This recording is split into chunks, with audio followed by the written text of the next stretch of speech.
Welcome to Kalien.Finance. This is episode 4, and today we're going to be talking to you about Lilium, ticker symbol QELL. Lilium is a Munich-based company with a unique eVTOL platform. eVTOL is electric vertical takeoff and landing aircraft, but their platform and technology has been refined over 4 generations of demonstrator aircraft. From our perspective, it has the best design, highest specifications, and is the most scalable of any eVTOL platforms that we've come across. That includes Joby Aviation, which we've done a video on Kalien.Finance previously, but now we're convinced that Lilium is the better overall company. Additionally, we think the current valuation is icing on the cake, which we'll get into in a bit. Before we begin, please be sure to hit the like button if you enjoyed this video and find it useful, and hit the subscribe button if you're looking forward to upcoming new content here at Kalien.Finance. Also, please note that nothing on this video is financial advice and we are not financial advisors. The information we present, we make best efforts to be accurate, but of course some of the information might be incorrect. The views we present are only our opinion and should be treated as such.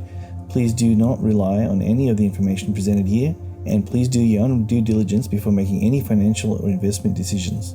With that being said, let's get straight into the content. To save you time, here's the gist. QELL is currently trading at about $10. We think that this is a long-term hold, but our short-term to mid-term price target is a huge $46.07 per share. That's a 460% higher than where we are now. After that, the sky's literally the limit as the business commercially expands. Now, you're probably wondering how we get into that number.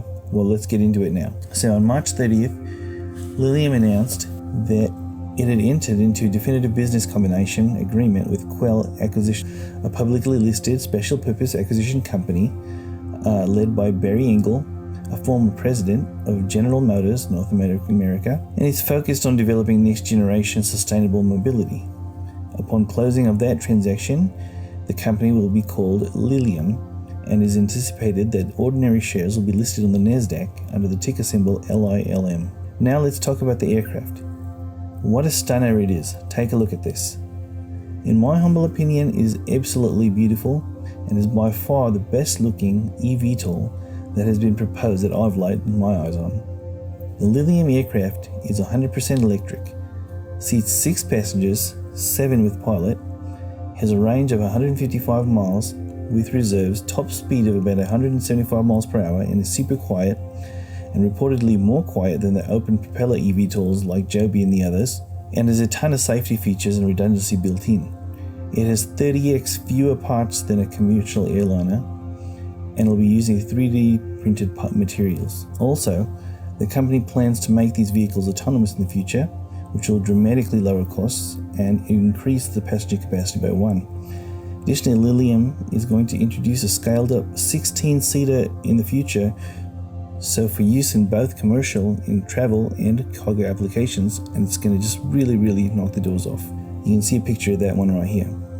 The Joby aircraft that we discussed prior in our prior video is also 100% electric, but just for comparison, it only seats 4 passengers, 5 with a pilot of course, and has a range of 150 miles and 30-minute reserves and about a top speed of about 200 miles per hour. So it does not compare with the Lilium because the Lilium is a bigger jet, and it's a jet as well, not an open propeller. The problem that I see now with Joby is that with this unwieldy open propeller design, it's just not going to be appealing to the consumer, and it might have some additional disadvantages as well, but it'll just be seen as old and irrelevant once people see the Lilium aircraft, which is absolutely stunning. Now let's talk about some other advantages of the Lilium platform.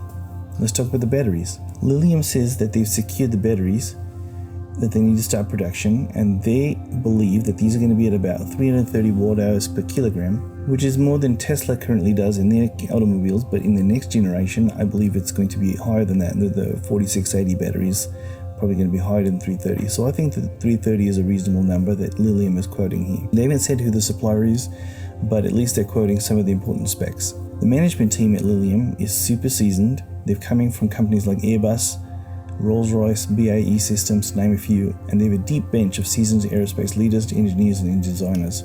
They have delivered very relevant aircraft in their tenure such as Airbus 380 Eurofighter and the Harrier VTOL fighter.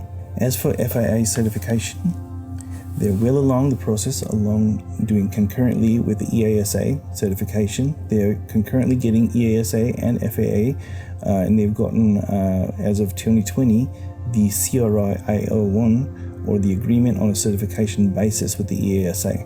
They're planning commercial launch in 2024 in Florida, Germany, and in Asia as well. By 2027, they plan on having over 1,000 aircraft in operation.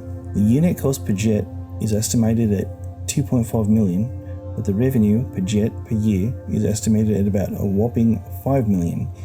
And at an expected contribution margin of 25%, that means a 2-year jet payback period for each jet. Absolutely amazing. And they aren't just going to be selling these jets either. They plan to deploy it in a taxi service and generate an enormous revenue stream with an app system similar to an Uber. Now let's talk about their investors and backers. I'm sure some of you have already heard that Peter Thiel's Palantir is a strategic investor and ecosystem partner with Lilium. That is a big deal. Other huge investors include Tencent of China, Baillie Gifford, a big Tesla investor, and Proverbial, a leading airport operator with over $27 billion in assets. Talking valuation, this is definitely a long-term play, but this is where we want to get into the meat of things. By 2024, they should get a clear picture on their projections, but they've got a $3 trillion TAM, according to the company, and in cargo and B2B and in commercial travel, but they estimate 5.8 billion 2027 revenues. Giving it a modest 10x price of sales multiple puts it at 58 billion market cap. Discounting that to today at a healthy 25% gets you to about 15.2 billion expected market cap. The formula we use is present value equals future value over 1 plus a discount rate to the power of t, which is years. The share price at 10 as of today represents a $3.3 billion market cap, so doing the math, the current price target is a huge $46.07 per share today. So that is our short to medium range price target, $46.07. Well, that does it for today's video. Please like and subscribe. See you in the next one, and remember, vision times conviction equals position. Cheers.